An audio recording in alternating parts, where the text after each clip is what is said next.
NCP प्रमुख शरद पवार के राष्ट्रपति पद के उम्मीदवार होने को लेकर चर्चाएं तेज हो गई हैं। जब इस बारे में एनसीपी नेता और महाराष्ट्र सरकार में मंत्री नवाब मलिक से बात की गई तो उन्होंने कहा, शरद पवार के राष्ट्रपति चुनाव में उम्मीदवार बनने की खबरें आधारहीन हैं। वर्तमान में राष्ट्रपति पद के चुनाव नहीं होने वाले हैं। 5 राज्यों में आगामी चुनाव होने के बाद समीक्षा की जाएगी। जिस तरह से बेबुनियाद खबरें चलाई गई कि विपक्ष के राष्ट्रपति के चुनाव के उम्मीदवार पवार साहब होंगे, अभी कोई एक तो राष्ट्रपति का चुनाव नहीं होने वाला।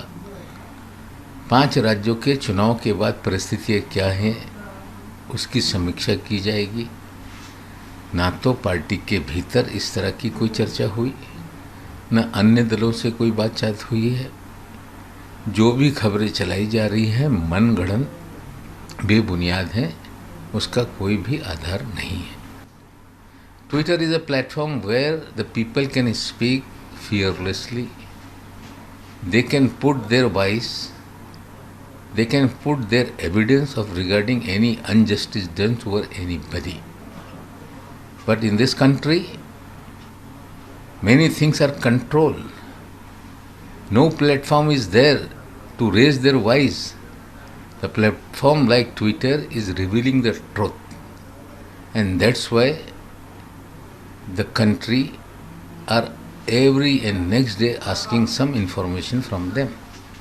I think there is a laws are there where anybody do any kind of a mischief or post any video or his opinion can book under various IPC laws, but the way the center is fighting with the Twitter, it is clear cut. They are afraid, they are having fear that people are raising their voices and it should be stopped.